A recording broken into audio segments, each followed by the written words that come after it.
ආයුබෝවන්. අද අපි මේ කතා කරන්න යන්නේ ටිකක් අසාමාන්‍ය සිදුවීමක් ගැන අපිට ලැබුණු වාර්තාවක් ඇසුරින්. හිතලා බලන්නකෝ. ගෙදරක අර නාන කාමරයක් ඇතුලේ නීති විරෝධී මත්වෙන් පෙරන තැනක් පවත්වාගෙන ගිහින්. ඇත්තටම මේක හිතා ගන්නත් අමාරු කාරණයක් තමයි නේද? සාමාන්‍යයෙන් අපි පිරිසිදුකම පෞද්ගලිකත්වයක සම්බන්ධ කරන තැනක් නේ නාන කාමරය කියන්නේ. ඉතින් එහෙම තැනක් මේ වගේ නීති විරෝධී රහසිගත වැඩකට යොදා ගන්නවා කියන එකම ටිකක් පුදුමයි. ඒක තමයි. ඉතින් අපේ අරමුණ මේ වාර්තාවේ තියෙන තොරතුරු ටික ගැඹුරින් බලලා මේ සිද්ධියේ තියෙන විශේෂත්වය ඒකේ පසුබිම වගේ දේවල් තේරුම් ගන්න එක. ඔව්. මෙතනදී වැදගත් වෙන්නේ මේ සිද්ධවීම කොහොමද අනාවරණය වුනේ? අර ඒහා සම්බන්ධ අනිත් කරුණු මොනවද කියන එක හොයලා බලන එක. හරි. එහෙනම් අපි මේ විස්තර ටික බලමු. මේ සිද්ධිය වෙලා තියෙන්නේ මැදවච්චියේ ඇටවීර ගොල්ලෑව කියන ප්‍රදේශය. එහෙ ගෙදරක තමයි මේ වැටලීම කරලා තියෙන්නේ. මැදවච්චිය. ඇටවීර ගොල්ලෑව.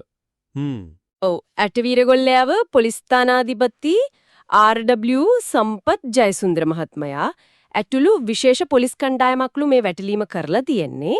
ඒ කියන්නේ හොඳට තොරතුරක් අලගෙන සැලසුම් කරලා කරපු වැටලීමක් වෙන්න ඇති. නිකම්ම නාන කාමරයකට පනින්නේනේ. වෙන්න ඇති. වාර්තා වෙන විදිහට මේ වැටලීම කරනකොට අර ගෙදර හිටපු කාන්තාවක් පොලිසිය ඉස්සරහා පොඩ්ඩක් කලහකාරී විදිහටත් හැසිරලා තියෙනමලු. ඒකේ යම් දෙයක් තියෙන්න පුළුවන්. සමහර විට අර කාලයක් තිස්සේ කරගෙන ආපු දෙයක් අහුවෙච්ච එකේ කම්පණයට වෙන්නේ නැති. නැත්නම් ඉතින් පොලිස් පරීක්ෂණවලට බාධා කරන්නත් එම හැසිරෙනව වෙන්න පුළුවන්. ඔව් ඒකත් වෙන්න පුළුවන්. කොහොම හරි පොලිසිය ඒ සැකකාර කාන්තාව අත්අඩංගුවට අරගෙන තියෙනවා. ඒකම ඔර නීති විරෝධී නිෂ්පාදනාගාරයේ තිදිලා ගෝඩා කසිප්පු අර බාණ්ඩේ හැමත් පොලිස් භාරයට අරන්. ගෝඩාවේ කසිප්පුයි දෙකම. ඒ කියන්නේ නිෂ්පාදන ක්‍රියාවලියම යන තැනක්. ඔව්. මේ අල්ලගත් දේවල් වල වටිනාකම විතරක් රුපියල් ලක්ෂ 2කට කිට්ටුයි කියලා කියන්නේ. ලක්ෂ 2ක් නාන කාමරයක් ඇතුලේ තිබිලා. ඔව්. එහෙනම් ඉතින් ඒකෙන් පේනව නේද මේක එසේ මෙසේ වැඩක් නෙවෙයි කියලා. ඒ කියන්නේ සැලකිය යුතු මට්ටමේ ජාවාරමක් හරියට හරි.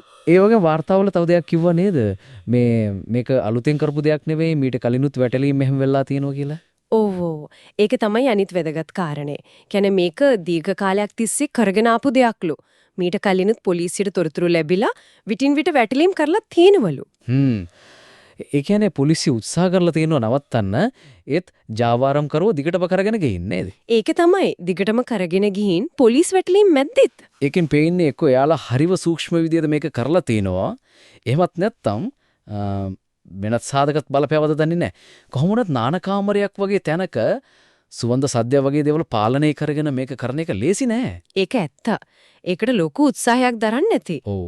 ඒකෙන් එයාඩේ අර සූක්ෂම බවත් පේනවා. එහෙනම් අපි මේ කතා කරපු ටික සාරාංශයක් විදියට ගත්තොත් මැදවච්චිය ඇටවීර ගොල්ලාව පැත්තේ ගෙදරක නාන කාමරයක් ඇතුලේ ලක්ෂ 2කට කිට්ටු වටිනාකමක් තියෙන කසිප්පුස් කාගාරයක් පොලිසිය වටලලා තියෙනවා. ඔව්. සැකකාර කාන්තාවක් අත්අඩංගුවට අරගෙන එයාලා කලහකාරී විදිහටත් හැසිරිලා.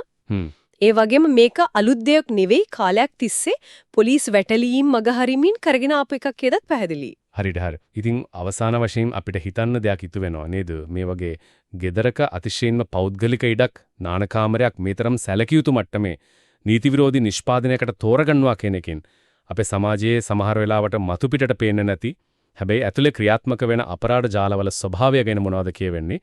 ඒ වගේම මෙච්චර සූක්ෂමව ගැඹුරට මුල් බැහැගෙන තියෙන දේවල් නවත්තන්න නීතිය ක්‍රියාත්මක කරන අංශවලට තියෙන අභියෝග කොයි වගේද කියන එක ගැනත් ගැඹුරින් හිතන්න ඕනේ කාරණයක් මතු